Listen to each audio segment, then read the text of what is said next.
Hi, in this video we will learn about basic rules of antidifferentiation and a table for antiderivatives. As you remember, antiderivative is a function whose derivative is equal to the given function. This is the reverse of differentiation, and similar to the table for derivatives, we have a table for antiderivative or antidifferentiation table, where you see basic rules of antidifferentiation. Here lowercase f is the given function, and capital F is the antiderivative, or the left column is the function, the right column is going to be antiderivative of the similar function. Let's start with the power function, x to the power n. Well, the antiderivative is x to the power n plus 1 over n plus 1 and plus c. We always add a constant c. If you look at this formula, you notice that n being equal to -1 has a problem here, and that formula won't work for n equal to -1. What happens if n is -1? If n is -1, we have x to the power -1, which is 1 over x. An antiderivative of 1 over x, the function whose derivative is 1 over x, is ln x plus any constant. If you're looking for antiderivative on the interval 0 to infinity, if you're looking for antiderivative on the whole real line, just drop the constant, just drop the 0, the origin, then the antiderivative is ln absolute value of x plus c. So that's the first rule. Then we have exponential b to the power x. The antiderivative is b to the power x over ln of the base plus c. Note the difference between the differentiation rule and antidifferentiation here for this one. While in particular case, an antiderivative of e to the power x is e to the power x plus c. And antiderivative of trig functions, sine x is a negative cosine x. Cosine x is a sine x plus c. The antiderivative is sine x plus c. The antiderivative of secant squared is tan x plus c. Antiderivative of cosecant squared is negative cotan x plus c.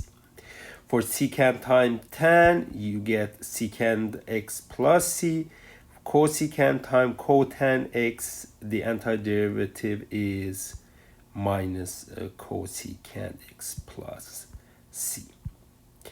1 over root and 1 minus x squared is a sine inverse. 1 over 1 plus x squared has antiderivative tan inverse plus c, and 1 over x root x squared minus 1 has antiderivative secant inverse x plus c. So this is a table, part of a table from bigger table. We will learn later more items from this table in the integration section. But for now, this is enough, and we can add more things by noting that the rules that we had for differentiation, the basic rules, like the constant multiple,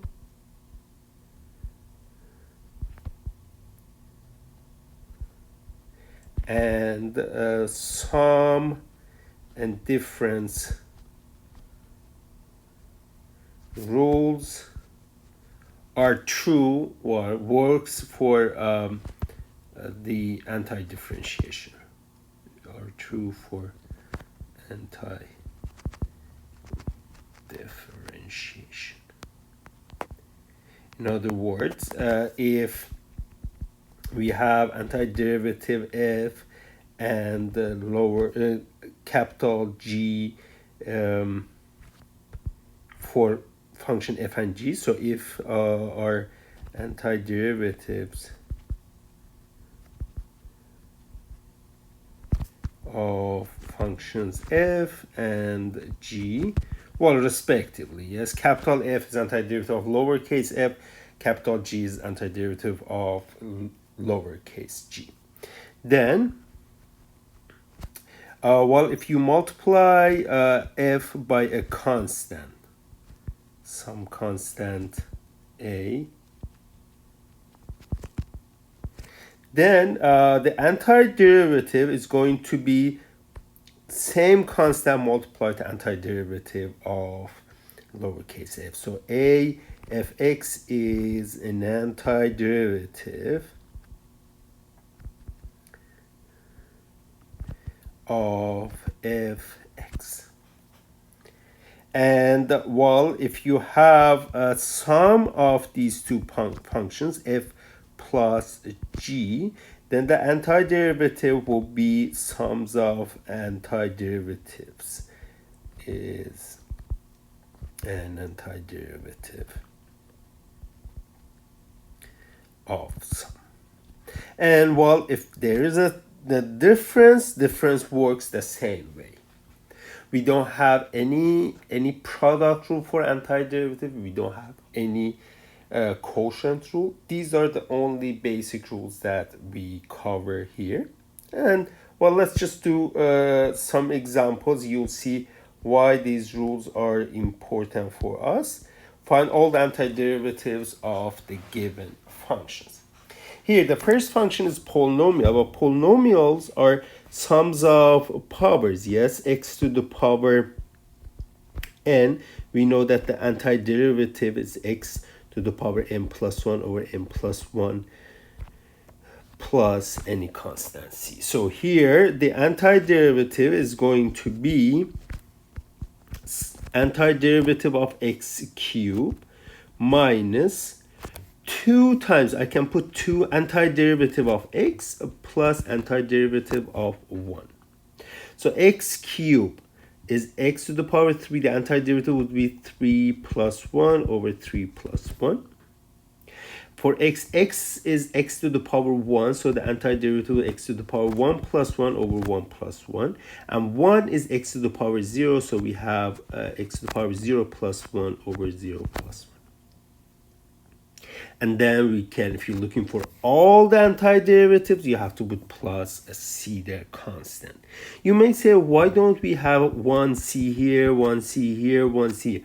Well, the point is that these constants must be different things. And when you add or multiply or do any combinations of some constants, you will get another new constant. Yes, so this plus c will cover all those cases, and you don't need to put separate constants there. Okay, so let me just write the final formula here. Is x4 over 4 minus this cancels, that is x squared plus x plus c is the set of all antiderivatives of this function. Okay, how about this one? Okay, here I have maybe I do go write these pieces first.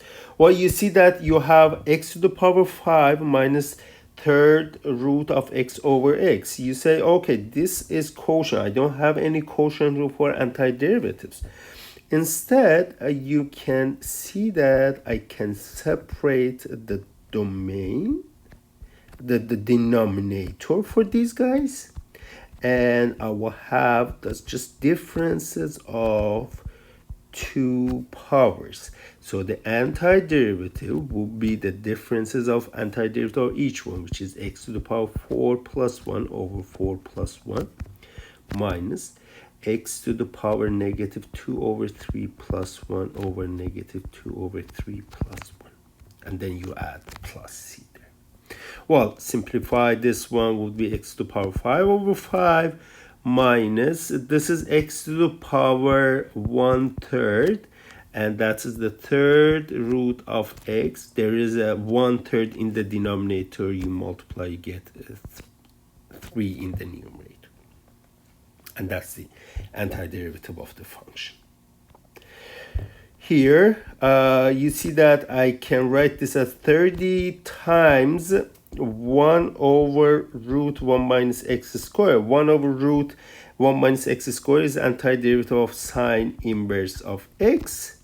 And the antiderivative of x is x to the power 1 plus 1 over 1 plus 1 plus c.